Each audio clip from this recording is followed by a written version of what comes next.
नमस्कार दोस्तों, आप सभी का स्वागत है मेरे चैनल पर द प्रिंस वॉइस चैनल पर। चलो वीडियो चालू करते हैं, मगर एक बात है कि वीडियो कल पूरी से देखना। माघ के बहुत ही पवित्र महीने की शुरुआत हो रही है और इस दिन आपको सिर्फ एक चावल के दाने से शिवलिंग के ऊपर एक बहुत ही विशेष उपाय करना है।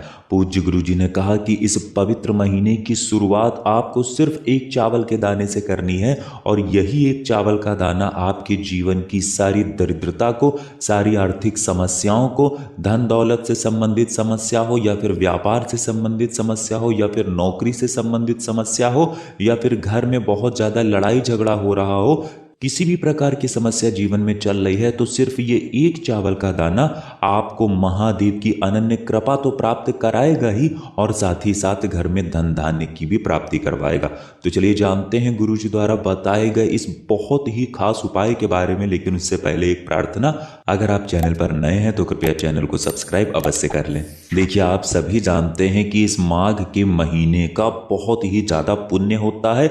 इस महीने किए गए दान हमारे जीवन में पुण्य की प्राप्ति करवाते हैं। इस महीने में किया गया स्नान हमारे जीवन में पुण्य की प्राप्ति करवाता है, हमारे अच्छे कर्मों को बढ़ाता है। इसलिए आपको इस महीने कुछ ना कुछ दान अवश्य करना है, चाहे भगवान के नाम का दान करें या फिर कुछ भी दान करें, आपको दान जरूर करना चाहिए। इस वीडियो में हम लोग पूज्य गुरु जी द्वारा बताए गए कुछ बहुत ही खास उपायों के बारे में जानेंगे।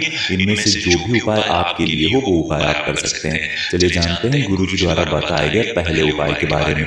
इस उपाय के लिए आपको सिर्फ एक चावल का दाना लेना है। चावल का दाना कहीं से भी टूटा हुआ नहीं होना चाहिए, खंडित नहीं होना चाहिए, क्योंकि शिवलिंग में हम लोग कोई भी सामग्री खंडित समर्पित नहीं करते हैं। इसी के साथ आपको ले लेना है एक लोटा जल। स्टील के पात्र में आपको जल ले लेना है और इसमें 1 या 2 चम्मच गाय का कच्चा दूध जरूर मिला लीजिएगा, क्योंकि इस पवित्र महीने की शुरुआत हम लोग इस विशेष उपाय से कर रहे हैं और ये उपाय हमारी मनोकामना को परिपूर्ण करने के लिए है। खास तौर से अगर धन की समस्या हमारे जीवन में चल रही है, एक एक रुपए के लिए बहुत ज़्यादा परेशान है, 1 रुपए खर्च करने से पहले भी कई बार सोचना पड़ रहा है, आर्थिक समस्याओं से घिरे हुए हैं, तो ये उपाय आपके लिए बहुत ही अचूक होने वाला है। देखिए, आपने ये 2 सामग्री ले ली और इसी के साथ आपको ले लेना है एक साबुत हरे मूंग का दाना, जिसे खड़ा मूंग भी कहते हैं। अब सिर्फ ये 3 सामग्री लेकर आपको शिवालय पहुंच जाना है। इस उपाय को आप पूरे दिन में किसी भी समय कर सकते हैं। सुबह करना चाहें तो सुबह कर ले, शाम को करना चाहें तो शाम को कर ले, और अगर इस उपाय को आप शुक्रवार को करना चाहें तो शुक्रवार को भी कर सकते हैं, सोमवार को करना चाहें तो सोमवार को भी कर सकते हैं। देखिए, अब शिवालय पहुंचने के बाद सबसे पहले आप दक्षिण दिशा में बैठ जाइए और उत्तर दिशा की तरफ अपना फेस कर लीजिए। लेकिन अगर शिवालय में भीड़ है तो फिर आप ऐसी स्थिति में किसी भी दिशा में बैठकर शिवलिंग की पूजा प्रार्थना कर सकते हैं। सबसे पहले आप जो एक लोटा जल लेकर आए हैं, जिसमें आपने दूध मिलाया है थोड़ा सा, उसको आप शिवलिंग के ऊपर धीरे धीरे समर्पित करते जाइए और लगातार श्री शिवाय नमस्तुभ्यम मंत्र का स्मरण करते जाइए। जल आपको बिल्कुल धीरे धीरे समर्पित करना है।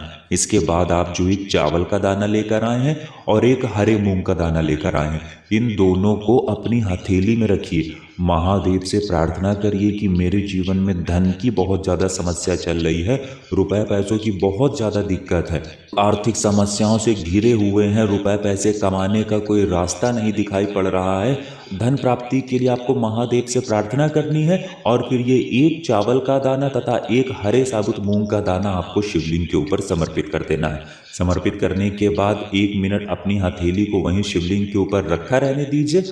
श्री शिवाय नमस्तुभ्यम मंत्र का स्मरण करिए और फिर उसके बाद वापस अपने घर आ जाइए। पूज्य गुरु जी ने कहा कि जो भी व्यक्ति शुक्रवार के दिन या फिर सोमवार के दिन इस विशेष उपाय को कर लेता है तो उसके जीवन में धन की समस्या कभी भी नहीं होती है। आर्थिक समस्याओं ने जो उसको परेशान कर रखा है उससे उसे छुटकारा मिलता है और धन प्राप्ति के नए नए मार्ग महादेव की कृपा से बनने प्रारंभ हो जाते हैं। इसलिए इस विशेष उपाय को आप इस शुक्रवार को या फिर किसी भी शुक्रवार को और या फिर किसी भी सोमवार को जरूर करिएगा। अब जानते हैं गुरु जी द्वारा बताए गए दूसरे खास उपाय के बारे में। ये उपाय भी धन धान्य के लिए है, जीवन में सौभाग्य को बढ़ाने के लिए है, दुर्भाग्य का अंत करने के लिए है। इस उपाय के लिए आपको बहुत ही छोटा कार्य करना है। देखिए, आपको सिर्फ और सिर्फ 3 तुलसी जी के पत्ते लेने हैं। तुलसी जी के पत्ते आप चाहें तो 3 ले लें या फिर 5 ले लें या फिर 7 ले लें, जितने भी आप लेना चाहें उतने ले सकते हैं। इन तुलसी जी के पत्तों को आप अपने स्नान करने वाले जल में डाल लेंगे। जब आप सुबह स्नान करेंगे तो आपको अपने जल में डाल लेना है। ये कार्य आपको सिर्फ और सिर्फ शुक्रवार के दिन ही करना है। अगर आप सुबह स्नान कर चुके हैं तो फिर आप किसी भी एक लोटे जल में थोड़े से ये तुलसी जी के पत्ते डाल लीजिए, 3 डाल लीजिए या 5 डाल लीजिए या 7 डाल लीजिए, और फिर थोड़ी देर बाद उन्हीं पत्तों से अपने ऊपर जल का छिड़काव कर लीजिए। या फिर आप सुबह अगर स्नान नहीं कर चुके हैं तो अपने स्नान वाले जल में इन पत्तों को डालिए और कम से कम 10-15 मिनट बाद इन पत्तों को निकाल कर फिर उसी जल से आपको स्नान कर लेना है। गुरुजी कहते हैं कि तुलसी जी के पत्तों का विशेष महत्व होता है। माघ के महीने में खास तौर से विशेष महत्व होता है, और अगर हम लोग इस तुलसी जी के पत्ते वाले जल से स्नान करते हैं तो हमारे सौभाग्य में वृद्धि होती है, दुर्भाग्य का अंत होता है, दरिद्रता जो हमारे जीवन में है उससे हमें छुटकारा मिलता है और हमारे सौभाग्य में भी वृद्धि होती है। इसलिए आप इस विशेष कार्य को जरूर करिएगा। अब जानते हैं गुरुजी द्वारा बताए गए तीसरे विशेष उपाय के बारे में, जो आपकी बीमारी को समाप्त करने के लिए है, बड़े से बड़े रोग को दूर करने के लिए है। इस उपाय के लिए आपको 1 लोटा जल ले लेना है। तांबे के पात्र में आपको जल ले लेना है और इसी के साथ आपको थोड़ा सा शहद ले लेना है। आप 2-4 बूंद शहद ले सकते हैं। फिर सबसे आखिर में आपको 1 बेलपत्र ले लेनी है। बेलपत्र लेते समय ध्यान रखिएगा कि ये कहीं से भी कटी फटी नहीं होनी चाहिए, और बेलपत्र की डंडी के आखिर में जो डूट होती है वो भी नहीं होनी चाहिए। अगर आपके पास बेलपत्र नहीं है तो शिवलिंग के ऊपर चढ़ी हुई बेलपत्र को उठाकर जल से शुद्ध करके फिर आप उसका भी इस्तेमाल कर सकते हैं। अब देखिए, ये सारी सामग्री लेकर आपको शिवालय पहुंच जाना है। शिवालय पहुंचने से पहले आप एक छोटा सा पात्र और ले लीजिएगा। आप चाहें तो छोटी सी कटोरी ले लीजिए या कोई भी छोटा सा खाली पात्र ले लीजिए। देखिए, इस उपाय को भी आप सुबह करना चाहें तो सुबह कर सकते हैं, शाम को करना चाहें तो शाम को कर सकते हैं। शिवालय पहुंचने के बाद सबसे पहले आप जो 1 बेलपत्र लेकर आए हैं उस बेलपत्र की चिकनी साइड में आपको शहद लगा देना है। बेलपत्र में 3 पत्तियां होती हैं और तीनों पत्तियों की चिकनी साइड में आपको शहद लगा देना है। आपको अपनी अनामिका उंगली से शहद लगाते जाना है और श्री शिवाय नमस्तुभ्यम मंत्र का लगातार स्मरण करते जाना है।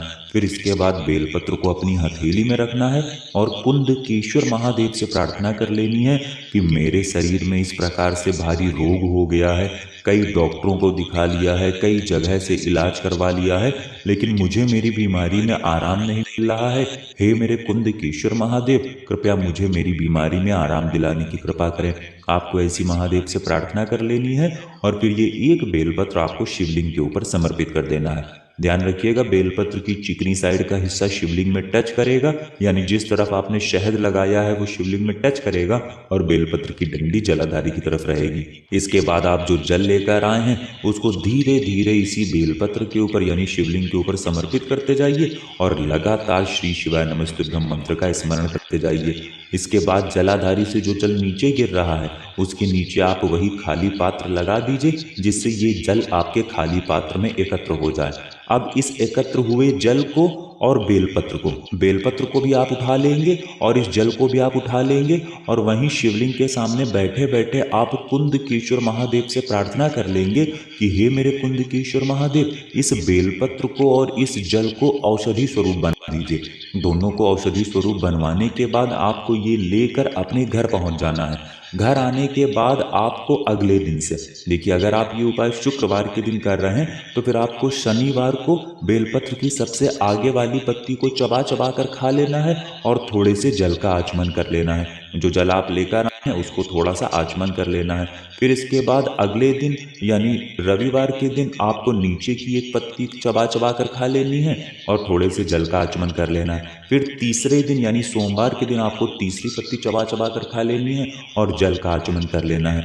ये बेलपत्र आपकी 3 दिन चलेगी और जल आप अलग अलग इस्तेमाल कर सकते हैं, यानी जल आप रोज शिवलिंग में समर्पित करके वो जल ला सकते हैं, लेकिन कोशिश करिएगा कि इसी जल को आप 3 दिन इस्तेमाल करें। यानी ये जो बेलपत्र और ये जल आप लेकर आए हैं इसको आप 3 दिन इस्तेमाल करिएगा, औषधि स्वरूप इस्तेमाल करिएगा, कुंदकेश्वर महादेव से लगातार प्रार्थना करते रहिएगा।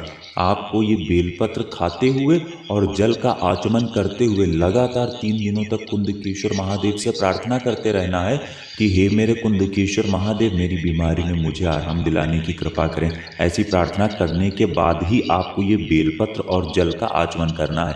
लगातार कुछ दिनों तक अगर आप ये उपाय कर लेते हैं तो गुरुजी ने कहा कि उसके शरीर की बड़ी से बड़ी बीमारी कुंदकेश्वर महादेव की कृपा से जरूर समाप्त हो जाएगी। तो दोस्तों ये थे पूज्य गुरुजी द्वारा बताए गए कुछ बहुत ही विशेष उपाय। अगर आपको जानकारी अच्छी लगी हो तो वीडियो लाइक करिएगा। मिलते हैं फिर एक नए वीडियो के साथ। श्री शिवाय नमस्तुभ्यं।